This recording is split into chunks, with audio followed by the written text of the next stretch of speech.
আসসালামু আলাইকুম। মিতা মুস্তাফা স্বাগত জানাচ্ছি এনটিভির সন্ধ্যার খবরে। ক্রাউন সিমেন্ট শিরোনাম দেখছিলেন, এবার পুরো খবর। পরিবর্তন হলো মঙ্গল শোভাযাত্রার নাম।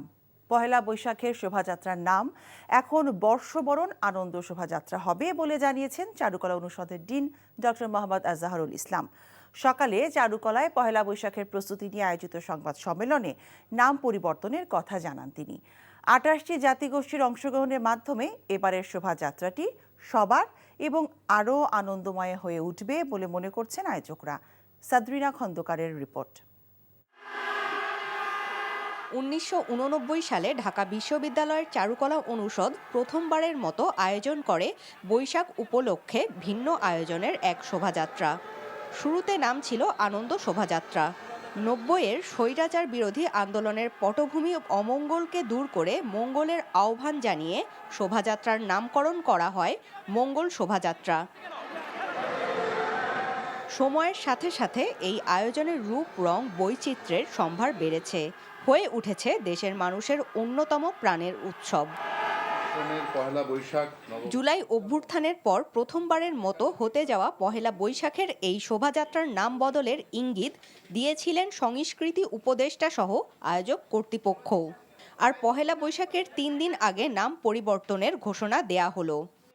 একটা ফেসিবাদী শাসন ব্যবস্থার এই মঙ্গল শব্দটাকে এমনভাবে চর্চায় নিয়ে এসেছে, এটা যথেষ্ট রকম কিন্তু ব্যাড ফিলিংস কাজ করছে সোসাইটির বিভিন্ন ধরনের মানুষের। তো আমরা চাই আমরা এই অতীতে ফিরে যেতে, যেখানে সকল মানুষের অংশগ্রহণ ছিল এবং স্বতঃস্ফূর্ত অংশগ্রহণ ছিল। ফ্যাসিবাদ ও নিপীড়নের কাল পর্ব শেষে এবারের পহেলা বৈশাখ হবে সংস্কৃতি চর্চার মুক্তির আলোয় উদ্ভাসিত, বলছেন আয়োজক কর্তৃপক্ষ। তাই এবারের প্রতিপাদ্য ঠিক করা হয়েছে নববর্ষের ঐকতান, ফ্যাসিবাদের অবসান।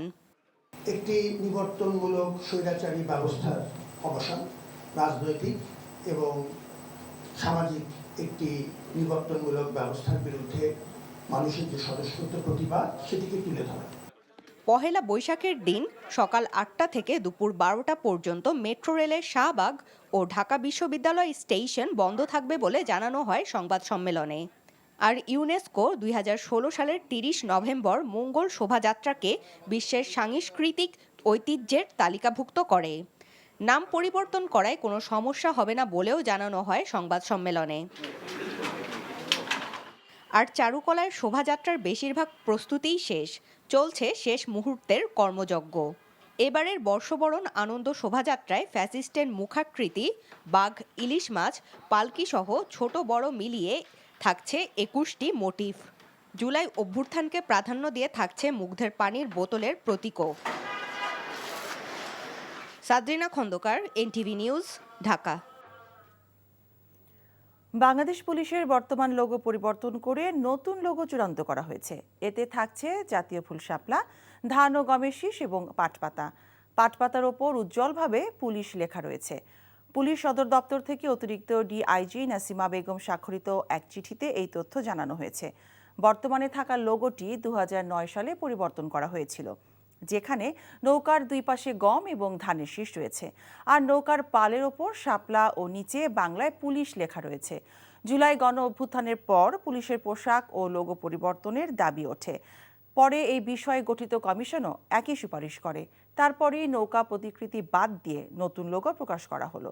এ বিষয়ে প্রজ্ঞাপন জারির পর দ্রুত পুলিশ বাহিনীর পোশাক, পতাকা, সাইনবোর্ড সহ সবকিছুতে নতুন লোগো ব্যবহার করার নির্দেশ দেওয়া হয়েছে সদর দপ্তর থেকে। ফিলিস্তিনে ইসরায়েলের চালানো বর্বর গণহত্যা ও স্বাধীন ফিলিস্তিন রাষ্ট্র প্রতিষ্ঠার দাবিতে জাতীয় মসজিদ বায়তুল মোকাররমের উত্তর গেটে ইসলামী দলগুলো বিক্ষোভ মিছিল ও সমাবেশ করেছে। মিছিল ও সমাবেশ থেকে ফিলিস্তিনের জনগণের প্রতি সংহতি প্রকাশ ও আন্তর্জাতিক সম্প্রদায়কে ইসরায়েলের ওপর চাপ সৃষ্টি করে গণহত্যা বন্ধে কার্যকর পদক্ষেপ নেওয়ার আহ্বান জানানো হয়। তামজিদ সুমনের রিপোর্ট। ফিলিস্তিনে ইসরায়েলের অব্যাহত হামলার প্রতিবাদে জুম্মার নামাজ পর জাতীয় মসজিদ বায়তুল মোকাররমের উত্তর গেটে বিক্ষোভ সমাবেশ করেছে বেশ কয়েকটি ইসলামী সংগঠন। সেখান থেকে ফিলিস্তিনে ইসরায়েলের অব্যাহত হামলার প্রতিবাদ জানানো হয়। ইসরায়েলের উপর চাপ সৃষ্টি করতে আন্তর্জাতিক সম্প্রদায়ের প্রতি আহ্বান জানায় ইসলামী সংগঠনগুলো। সমাবেশ শেষে মিছিলে মিছিলে উত্তাল হয়ে ওঠে বায়তুল মোকাররমের সামনের সড়ক। মিছিল থেকে ইসরায়েলের পণ্য বয়কটের জোরালো আহ্বান জানানো হয়। যাদের শক্তি আছে, ইসলামী প্রত্যেকটা দেশ একত্র হয়ে তাদের উপর ঝাঁপিয়ে পড়ুক, তাদেরকে ধ্বংস করুক। ফিলিস্তিনের বহু মুসলমান ভাই বোনেরা তার রক্তের বিনিময় অনেক বাচ্চারা কাঁদতেছে যে আমাদের কি দোষ ছিল। প্রত্যেক ইসলামিক রাষ্ট্র থেকে ইসরায়েলের উপরে যুদ্ধ ঘোষণা করা হোক। ইসরায়েলে চলমান গণহত্যা মানবতার চরম লঙ্ঘন বলেও মন্তব্য করেন ইসলামী দলগুলোর নেতাকর্মীরা। আমাদের শেষ কাবরা হবে আকসা যেন আমাদের সেই আমরা করতে পারে, আমাদের দখল আসতে পারে। সারা বাংলাদেশের সকল মুসলমান এবং সকল ওলামায়ে কেরাম দলবত নির্বিশেষে সবাই যদি আমরা ঐক্যবদ্ধ হয়ে যদি আমরা কাজ করতে পারি, তাহলে আমাদের জন্য ইসরায়েলকে প্রতিহত করা আমাদের জন্য সহজ হবে। এর আগে সকালে মানিক মিয়া এভিনিউয়ে জাতীয় সংসদ ভবনের সামনে ফিলিস্তিনে চলমান যুদ্ধের বিরুদ্ধে প্রতিবাদ ও যুদ্ধবিরতির আহ্বান জানিয়ে মানববন্ধন ও বিক্ষোভ করেছে যুব platform activist. Tamjid Suman, NTV news, Dhaka. Bangladesh ব্যাংকের গভর্নর আহসানিজ মনসুর বলেছেন, কতিপয় পরিবার ও তাদের সহযোগীরা মিলে বিপুল পরিমাণ টাকা দেশ থেকে পাচার করেছে। এসব টাকা ফেরত আনতে কাজ করছে সরকার। বিকেলে বাংলাদেশ ব্যাংকের চট্টগ্রাম অফিসে এক সংবাদ সম্মেলনে এসব কথা বলেন তিনি। বলেন, মানি লন্ডারিংয়ের ক্ষেত্রে বাংলাদেশ সবচেয়ে বড় ভিকটিম। একটি পরিবার এবং তাদের সহযোগীরা মিলে টাকা পাচার করেছে। এসব টাকা কোন কোন দেশে আছে তা খুঁজে বের করতে আন্তর্জাতিক অ্যাসেট ট্রেসিং ফার্মের সঙ্গে কাজ করছে সরকার। পাশাপাশি ভবিষ্যতে আর কেউ যাতে টাকা পাচার করতে না পারে সেই পথটি বন্ধ করা বর্তমান সরকারের প্রধান লক্ষ্য। কতিপয় পরিবার বা গোষ্ঠী তারা মানি লন্ডারিং করে এটাকে বাইরে নিয়ে চলে গেছে, যেটাকে আমরা বলি স্টোলেন অ্যাসেট বা চুরি করা সম্পদ। সেই সম্পদ ফিরিয়ে আনার ব্যাপারেও আমরা কাজ করছি। সেটা আমরা করছি আমাদের আন্তর্জাতিক সম্প্রদায়ের সাথে, সেটা আমরা করছি আমাদের বিভিন্ন ল এনফোর্সমেন্ট এজেন্সিগুলোর সাথে।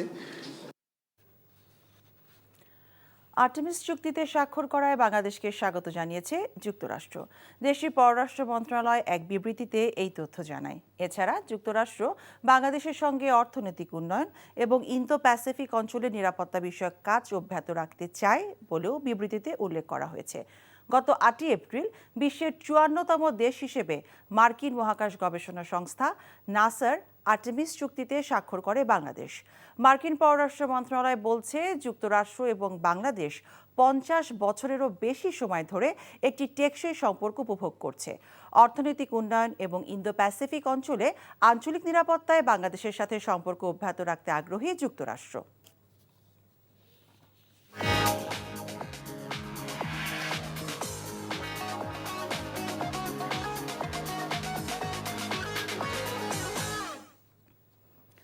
মার্কিন টেলব্যাংক অর্থনীতির খবর।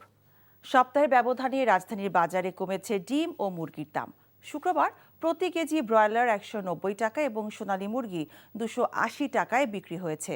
অন্যদিকে সাদা ডিম 110 টাকা এবং লাল ডিমের দাম ডজন প্রতি 120 টাকা। তবে বাড়তি দামেই বিক্রি হচ্ছে প্রায় সব ধরনের চাল। বাজারে নতুন চাল না আসা পর্যন্ত দাম কমার সম্ভাবনা নেই বলছেন বিক্রেতারা। এদিকে ভোজ্য তেলের সংকট পুরোপুরি না কাটতেই প্রতি লিটার বোতলজাত সয়াবিন তেলের দাম 18 টাকা এবং খোলা সয়াবিন তেলের দাম 13 টাকা করার প্রস্তাব দিয়েছে কোম্পানিগুলো। এই পরিস্থিতিতে আবারও বাজারে সয়াবিন তেলের সরবরাহ কমিয়ে দিয়েছে বিপণনকারী প্রতিষ্ঠানগুলো। রমজান মাস জুড়ে সবজির দাম সহনীয় পর্যায়ে থাকলেও ঈদের পর বেশ কিছু সবজি চড়া দামে বিক্রি হচ্ছে। তবে স্থিতিশীল রয়েছে আলু ও পেঁয়াজের দাম। এছাড়া পহেলা বৈশাখ উপলক্ষে বেড়েছে ইলিশের দাম। প্রতি কেজি ইলিশ কিনতে দাম গুনতে হচ্ছে 2200 টাকা, আর 800 গ্রাম 1600 টাকা এবং 500 গ্রাম ওজনের ইলিশের দাম 1200 টাকা। পাশাপাশি ছোট বড় সব ধরনের মাছই কেজিতে 100 থেকে 200 টাকা বেশিতে বিক্রি হচ্ছে। রাজধানী সহ দেশের বিভিন্ন স্থানে মৃদু ভূমিকম্প অনুভূত হয়েছে।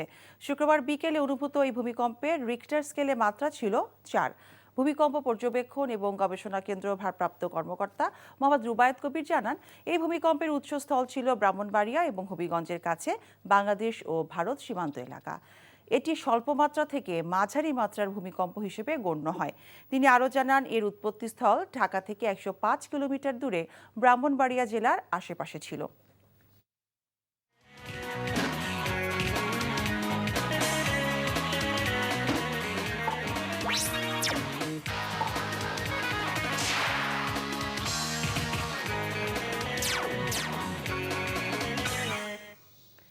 ইস্পাহানি প্রিমিয়ামটি খেলার খবর।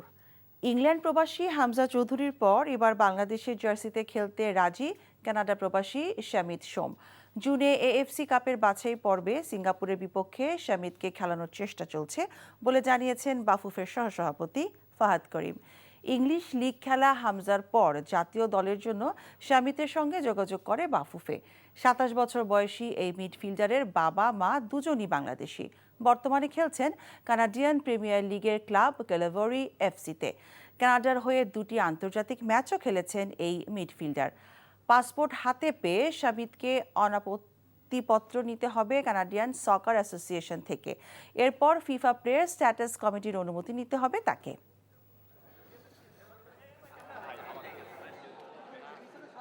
বলে he has send me message যে উনি কনফার্ম করেছে যে হ্যাঁ উনি খেলতে চান এখন। আমরা কিছু গ্রাউন্ড ওয়ার্ক করে রেখেছিলাম আগে থেকেই, বাট তারপরে গোয়িং ফরওয়ার্ড ওই প্ল্যানটা করব এবং ওনাকে ক্যালেন্ডার শেয়ার করব আমি। সো ক্যালেন্ডারটা দেখে উনি বলতে পারবে উনি কোন কোন খেলার জন্য অ্যাভেলেবল হবেন না। আমরা আশা করি ইনশাল্লাহ ডেফিনেটলি কিছু খেলাতে ওনাকে পাবো। And I think it's a great another very big news for Bangladesh football and the fans of football. এই ছিল সন্ধ্যার খবরে। এই খবরের ভিডিও সহ আপডেট জানতে ভিজিট করুন এনটিভি অনলাইন www.ntvbd.com। এছাড়াও এনটিভি জনপ্রিয় সব অনুষ্ঠান ও খবরের আপডেট জানতে ভিজিট করুন আমাদের ইউটিউব ও ভেরিফাইড ফেসবুক পেজ। রাত 10:30টায় রাতের খবর দেখার আমন্ত্রণ রইল। সবাইকে ধন্যবাদ।